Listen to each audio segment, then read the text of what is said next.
Remember the days when your biggest worry was beating the high score in a Flash game? When your afternoons were filled with the thrill and excitement of discovering new online worlds? From the adventures of Club Penguin to the strategies of Bloons Tower Defense, Flash games defined a whole generation of the internet. Today, we're taking a nostalgia trip exploring Flash games. You know, those browser-based gems that kept us entertained for hours on end.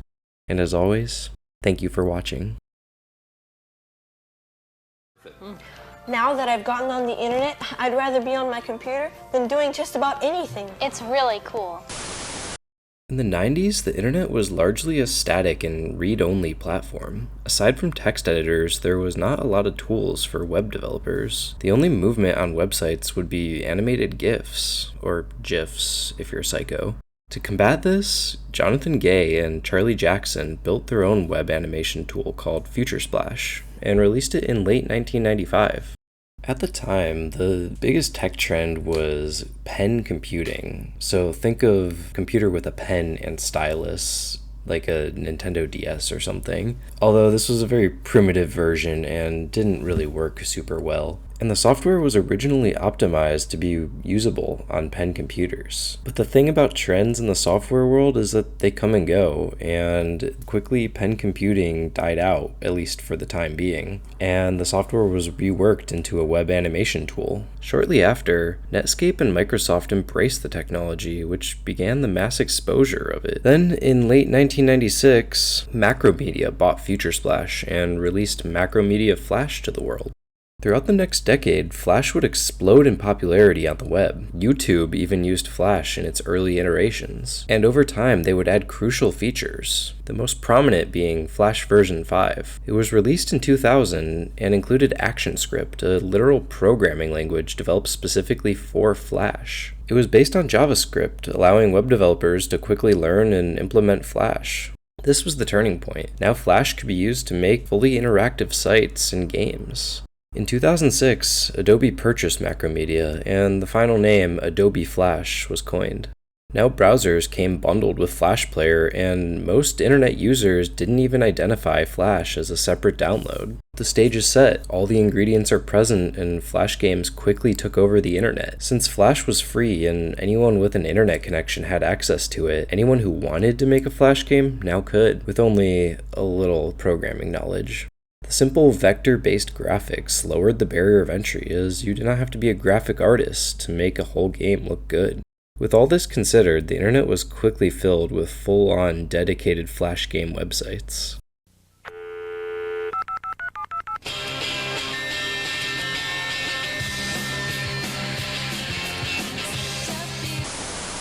Newgrounds, Miniclip, Armor Games, Addicting Games. These are a small fraction of the multitude of the Flash game collection sites. Anyone who grew up in the early 2000s internet will immediately recognize these names. You could open the browser on any computer and instantly have access to thousands of games with a simple URL. I specifically remember going to the computer lab in elementary school and opening coolmathgames.com, since it was the only one not blocked by the school firewall. Every time the teacher would walk away, my friend and I would just be sitting there playing Bloxors. Except that one time that I forgot to turn down the volume on the computer and the whole class just heard.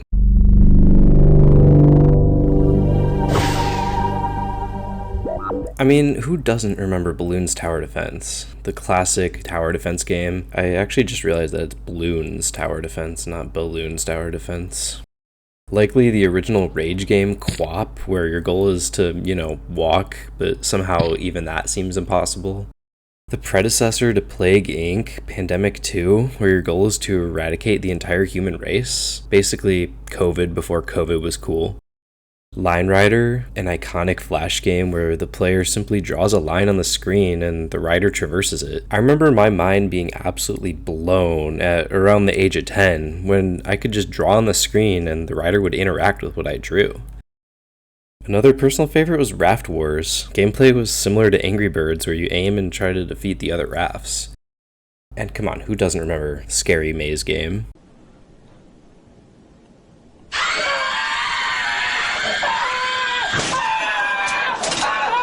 Happy Wheels was a Flash game that many YouTubers could thank their careers for. At a point, it seemed like everyone with a YouTube channel was playing this game. It's a simple side-scrolling platformer that is hilariously violent with ragdoll physics. The game also has endless user-generated content, and it's still being made to this day.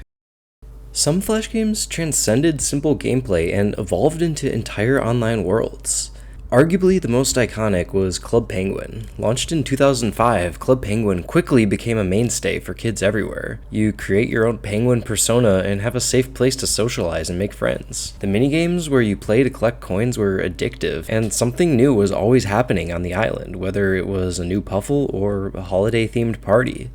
Created by the author of the Diary of Wimpy Kid series, Jeff Kinney, was Poptropica. Poptropica was another online Flash-based world that was all about exploration. I loved the thrill and excitement of discovering all the islands and their secrets. It was an educational adventure game teaching the player about different eras in an engaging and interactive way. These games are such a tiny fraction of the world of Flash games, and I could easily make multiple videos about plenty more. Maybe I will. Flash games existed in a time before every corner of the internet was commercialized, but at the same time there was little moderation. Some other slightly palatable weird Flash games were 5 Minutes to Kill Yourself. This game is exactly what the name says it is. You are an office worker in a cubicle and you have 5 minutes to end your own life. The game has hilariously violent animation, complete with intense background music.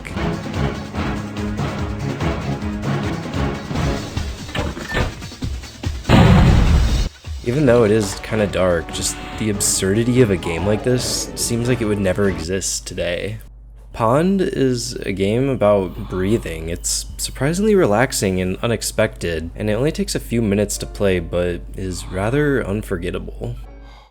The Torture game? This game is very graphic and disturbing in a lot more of a sinister way than the previous games. It's all about torture and graphic detail, and to think this game would sit unassumingly next to others like Bloons Tower Defense on these Flash game websites. And believe it or not, this is only scratching the surface of disturbing Flash games of the time. And to say things got a little out of hand at times is a bit of an understatement.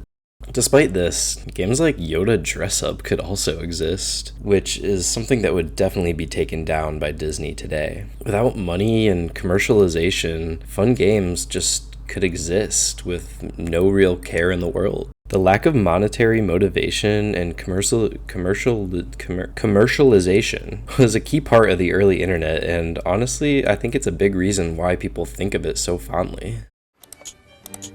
Alert! You have reached the end of the internet. You have seen everything there is to see.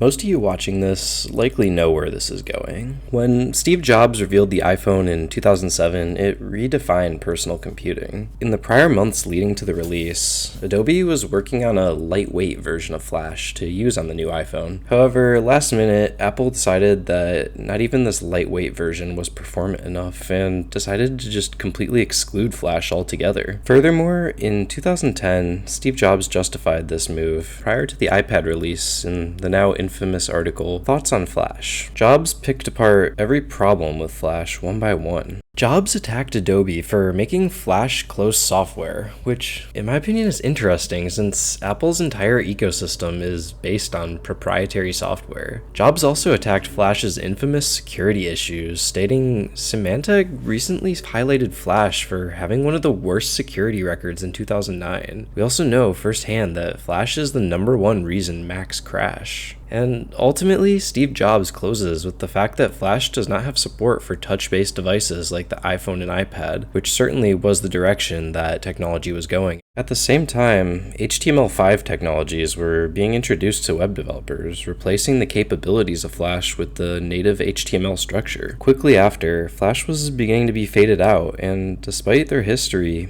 even YouTube migrated their approach away from Flash. Flash existed for a few years in limbo as it was still receiving updates, but was nowhere near as prevalent as it once was. And in July 2017, Adobe announced that support for Flash was over and it would be officially dead starting in 2020, coming off an announcement that just about every major browser would be blocking Flash Player moving forward. And that's that, right? Well, no.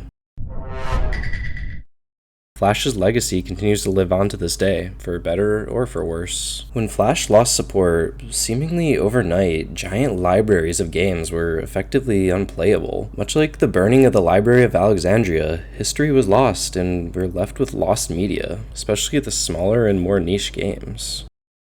Bunny How We First Met. You likely have not heard of this game, but it was a Flash game where you play as a bunny, building an empire, finding love, and building wealth. This game was lost several years ago as the original hosting website went under and the creators never took the time to set it back up. The podcast Reply All did a whole episode about recovering this game, and I will link it in the description. The story of Bunny How We First Met shows how much actually goes into recovering just one of these lost pieces of media. Despite Flash being discontinued, if you go to many of these sites today, a lot of these games are still playable. Most of them have been reworked to work in JavaScript on the modern internet, but this is mostly for the more popular games. Preservation efforts of the original games goes far beyond this. Flashpoint Archive has over 200,000 games and animations archived. In light of this, there are plenty of missing smaller games that unfortunately may never be found. There are plenty of more efforts to recover this vibrant online community of Flash games. Regardless, Flash's story is complex and fortuitous, much like the internet itself. Despite being far from perfect, it forever changed the way the internet was used and understood. The legacy of Flash lives on and will surely last longer than the software itself did. Thank you for watching, and like and subscribe if you enjoyed.